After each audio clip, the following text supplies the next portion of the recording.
Welcome, everyone. I'm Vicki Bentley. I'm an educational consultant for HSLDA, and joining me today is Jaimi Erickson. She's a homeschool mom and writer and blogger. You actually may have seen some of her work here at our HSLDA blog, so make sure you check that out. Today, we're going to be exploring different ideas to engage with the little ones this holiday season. We're going to see about creating learning opportunities and just making lots of fun room for your child to explore during the holidays. So I'm glad you're here. I want to quickly invite everybody who's joining us. Let us know if you're already homeschooling, what grades you're homeschooling, or what ages your kiddos are. And feel free as we go along to put any questions that you have for us in the comments, and we'll save time at the end to go over those. So thanks again today for taking time to talk with us, Jaimi. Welcome. Thank you. I'm looking forward to it. I also invite you all to let us know where you're listening from. So it's nice to see all the different places everybody is checking in from here on Facebook. So we invite you to put maybe your community, maybe how long you've been homeschooling, and again, if you have any specific questions. So we're going to be covering some ideas for you. We'll look at some questions and answers. But before we start, I just wanted to kind of define our age ranges, because whenever we're talking about the early years, then for some people that means preschool. For some people that could mean all the way up to middle school. So for today, we're really going to be focusing on toddlers and preschoolers. But a lot of the ideas that we're going to be discussing today can be fun into early elementary and even middle school. So don't tune out just because your kids are over 4. Just consider some ways to tweak some of these for your kiddos' age range. So hang in there with us. We're going to cover some things. It'll just be fun for the whole family. So Jaimi, what are some holiday-themed projects or activities that you have found fun for those earlier years? Yeah, and definitely, like you mentioned, covering a wide range of ages. Most of us have children of varying ages. And so when I plan activities that I share on my blog and activities that I've done with my children, I'm always considering that this has to be workable with a whole range. So there's a series that I've actually created called one-item activities, which are kind of easy and nice during these busy seasons. For example, foil sculptures. So just taking a piece of aluminum foil and the kids kind of mold it into whatever creation they decide. You can paint on foil as well, and kind of the shiny nature of it, kind of connects in with our decor and decorations this season. We've done cotton ball pictures where for toddlers, it's a nice fine motor experience, but for older kids, you can give them a bottle of glue and they can make a whole winter scene on a piece of construction paper, and it's easy, very affordable project. And then tissue paper too is another fun one. A tissue paper sensory project is something that I did with my twins when they were only, I think, less than 2 years old from what I remember. And you can play music, Christmas music, and the kids are just kind of like little scarves dancing around with the tissue paper, and it's a sensory experience. And really, that can be accessible to all ages too. The movement, getting that energy out is really helpful with this busy season that we're in. Those are great ideas. I know that one of the things my kids like to do from the time they were little, we've done this with the kids who are just sitting in high chairs all the way up through the high schoolers, is decorating gingerbread houses or baking cookies and or decorating them. And for the younger kids, as far as decorating goes, because I've had 45 or 50 kids in my house decorating cookies at once. And we don't do the piping thing. I make 2 or 3 colors of Christmas colors of icing, of like a royal icing substitute that doesn't have any egg in it. And I just give them paintbrushes. So for the younger kids, they don't have to deal with worrying about the artistic side of things. They can just slather on that icing with the paintbrushes. So that's been a lot of fun for them. And we've just finished Hanukkah. And so we, for our preschoolers, have done challah in a bag, where we put all of the ingredients for the challah bread into a big Ziploc bag.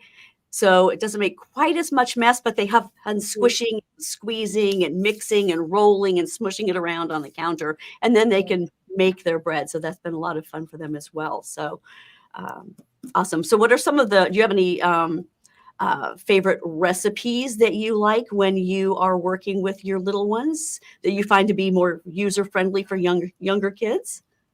Yes, well, we kind of keep it simple because I find that that's the easiest way to keep it open-ended for all ages. So when Mhm, the kids were really little, and even now, we go to the go-to sugar cookie recipe because mhm. in reality, it's sort of like playing with Play-Doh. Right. You mix it together, you cut out shapes. So really, even the youngest kids, and truly, I was the most cautious about kids in the kitchen, even though I know it's a great idea and we do it. But I'm the mom that has to kind of like breathe through and it's okay. We'll clean up the mess at the end. But it really is a wonderful experience, lots of good fine motor work.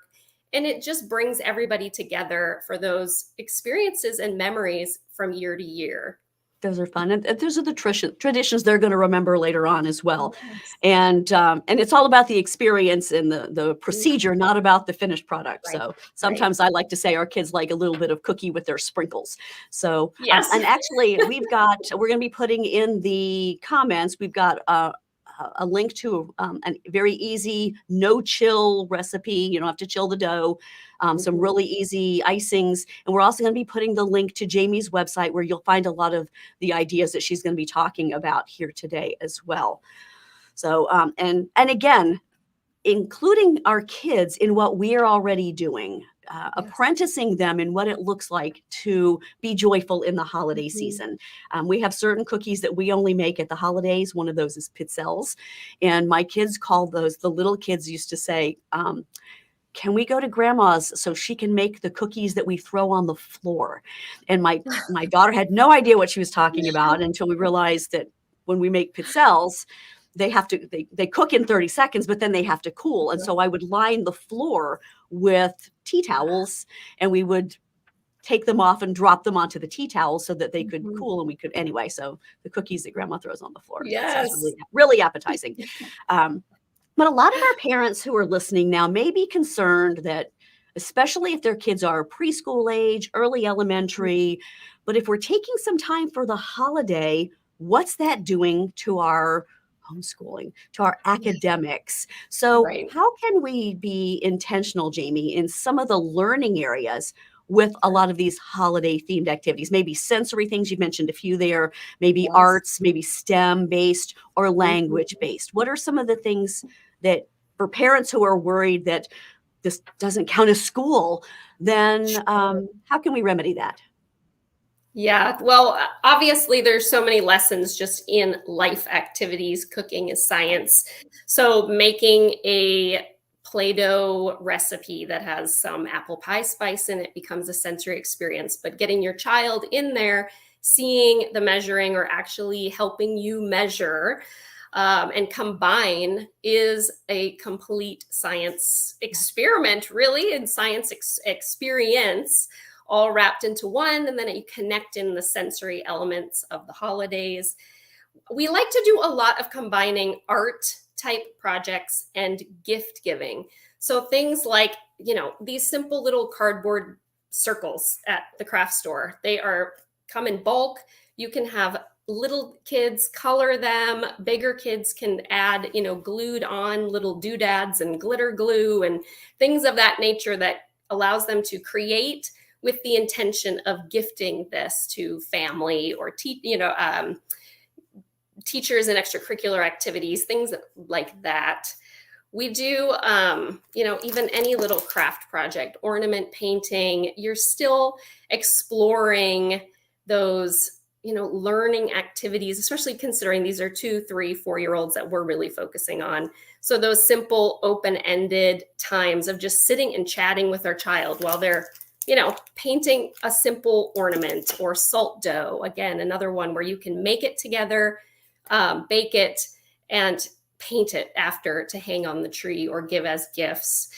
There's a lot of flexibility in just not even adding extras like you already mentioned, but just incorporating the kids into those activities that are on our to-do list. And Right. we're thinking, oh, I've got to bake the cookies and I've got to wrap the gifts and what am I going to give to so and so? And we can really bring the kids in to create and be part of that process. Yeah, I love that you mentioned that during our homeschooling year, we took off the entire month of December. And I would tell the kids, it's not for you, it's for me. Yeah. I have so many things going on that I don't want that stress, and I don't want to then convey that stress to you. So we're going to take this, and it's almost like making it into a holiday unit study if you want to make it educational. But so many things, as you mentioned, in everyday life are educational, just as it would be in a regular homeschooling environment. If your kids are helping design Christmas cards, and I used to have my younger ones help design our Christmas card, and it went out looking like we would print it out take it to the print shop and have it printed out.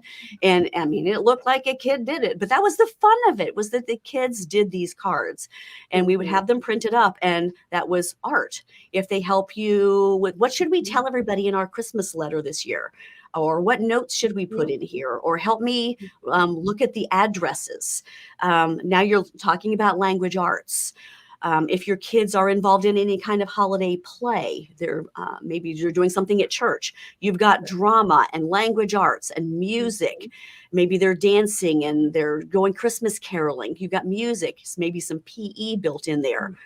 Cooking and baking. Then they are, as you mentioned, you've got fractions and measurement and all sorts of things going on there. Anytime your kids are cooking, you're doing problem solving and following directions and sequencing. So all of these things that you're doing in everyday life are building connections between you and your child, and they're also helping your child to learn.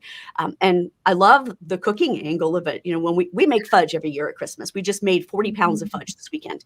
So, and we give it all away. I ate a couple of pieces. But fudge, that's all about crystallization. So we can talk about why does the fudge harden? And you can talk about the crystallization.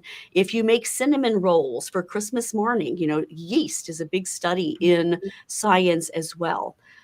Maybe you're having company coming and your kids are helping you clean up the house for guests. So you got home ec and maybe classification and sorting. They're cleaning up, classification and sorting.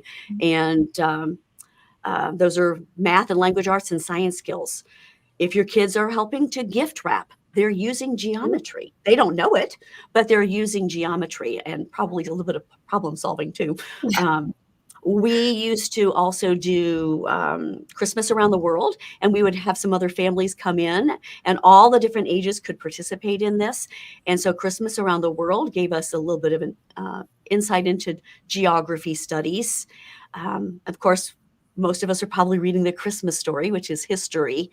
And so just a lot of things going on there. And it's just everyday stuff. We don't have to make it about having school, but you're certainly not slacking off in the educational arena either. So many things.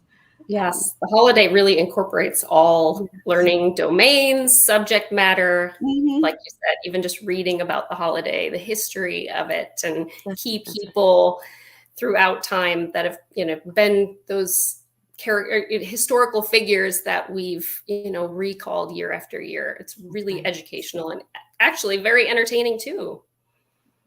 So we talked about some of the academics of a holiday unit study, if you want to call it that, or holiday activities. Do you have any particular books that maybe you like to recommend for preschoolers or primary grades, or any book lists? I know that Heidi St. John has some lists on her website. Sarah McKenzie at Read Aloud Revival has some lists. I've got a resource list that we're going to be linking in the thread, but maybe you have some as well. I do. I brought just a few favorites. I mean, of course, there's 'Twas the Night Before Christmas was always a favorite since I was a kid. So we always read it with our kids. But Jan Brett books are a favorite. And these are so well read that they don't even have the dust covers on them anymore. We've had them for years and years. But Jan Brett books like The Mitten and Gingerbread Baby. And then one of our favorites is Snowy Day. Love it. There's lots of art projects that connect too with these specific books and printables online. If you were to just search The Mitten, for example, there's a fun little printable that teaches sequencing in the story for preschoolers. And I used it a lot when I actually taught preschool prior to having my kids. There's a lot of fun hands-on ways to get kids involved with the story and retelling, even at young ages. So they're learning to absorb and just enjoy the experience of reading together. I love the idea of read alouds. I Yes. love to encourage parents to read aloud even until their children are gone from home. We Mhm. tend to think that reading aloud is something we do with our kids until they can learn to read on their own. But Mhm. please continue to read to your kids when they're older. Do all the little voices, make all the little sounds, and play all the little characters. And it can be just a fun time, even for your high school kids. Yeah. So, but one thing I do want to mention, because I think I'd be remiss in the middle of our holiday activities for younger kids, is just that I found it helpful to remember to have age appropriate and developmentally appropriate expectations of my kids during this season. Mhm. Especially when we're talking about preschoolers in particular. Are they out a lot when they wouldn't normally be out? Are they eating at weird hours? Are they eating strange foods? Are they getting a sugar overload? Maybe they're missing naps, or they're missing other touch points in their day. Mhm. So they could be engaging with a lot of people they don't usually see, who have expectations of them. So I had to remind myself to be patient with my kids, be ready to run interference for them if I needed to try to keep them as close to their normal routine and their normal diet as possible, so they wouldn't get too overstimulated and we'd have meltdowns. And another thing that was helpful for us was to kind of do a little dry run before we went someplace where we were doing something that was very new to them, so Mhm. that they would know what to expect. We would talk through what we're going to go do, what's probably going to happen, what I'm expecting of you, and what you can expect of me, and that sort of Mhm. thing. Just because it's all new to them. I have an adult perspective. I know what's going to be happening, but they don't. Mhm. And Mhm. then you've got all of these family, from out of town or whatever, that are wondering about your kids. So I just like to make sure that that I've set them up to succeed during the changes that sometimes happen in the holiday season. So Mhm. do you have any Mhm. thoughts on that? I really think the word intentional kind of implies slowing down, assessing the priorities of the Mhm. day, and this season is just no different, right? If we're going to have balance, and it's important, I think, to teach that too, even during these busy seasons, is not to get wrapped up in the extra, the extra, the extra that we feel like we need to get done, but the activities we're doing, focusing on that, getting our kids involved, like we've been saying, and kind of slowing down to realize how much we are fitting into every day, and that is success, I think. Yeah. Awesome. I appreciate that. Well, I'm going to take a quick peek here. Let's see. Tracy says they're going to read The Snowy Day. Let me see if I can scroll through. I missed the beginning. Sorry. I cannot see, and I left my good glasses at home. So let's see if we can see here. So, oh, good to see you all coming from so many places. Thank you for joining us. And I'm glad to see a lot of you are already following Jamie's website. So that's good. Oh, And yay. we've posted some links for you here, some recipes and things for you. So if y'all have any questions, let us know. Or if you've got some book recommendations, some books, maybe some of our readers have some favorite books, please feel free to jot those down for us in the chat there as well. So again, we're going to be popping in some more articles, some more links. We do have a holiday webinar that we've done in the past as well that we'll make sure that we link into in there. So Jaimi, do you have anything else that you'd like to share with our listeners today regarding our kiddos in this holiday season? Well, if they're looking for hands-on activities for the early years, that is sort of my specialty. So Awesome. definitely hop over. My blog is the Stay at Home Mom Survival Guide. So it's all kinds of tips and activities for kids from infants on up. Not a specific homeschooling focus either. So Right. even if you're homeschooling for preschool and haven't quite thought about going beyond that yet, these are accessible activities, learning activities for all ages that really get them hands-on, keeps it inexpensive, and a lot of winter and holiday themed activities too. Perfect. Perfect. And we're, again, that'll be popped down into the chat. So again, say the name of the site. The Stay at Home Mom Survival Guide. Okay. Thank you. And you can find that in the chat as well. So Jaimi, I want to thank you so much for joining us today. We're keeping today a little bit short. We know that all of our moms and dads are busy right now. All of our listeners are busy during this holiday season. We just wanted to give you a little bit to chew on and a few ideas as we're coming into this home stretch of the holidays. So I just wanted to thank you so much for joining us today. And if you are homeschooling during the holidays, not just, trying to do some holiday activities, we do have a webinar, Homeschooling Through the Holidays Q&A session that we did that we'll link for you. If you're not already a member of HSLDA, we'd love for you to join us. So you can find that at hslda.org/join. And again, want to thank you for joining us, Jaimi. And we hope all of you all have had a wonderful time listening to some of Jaimi's ideas and that you have a great day and Merry Christmas.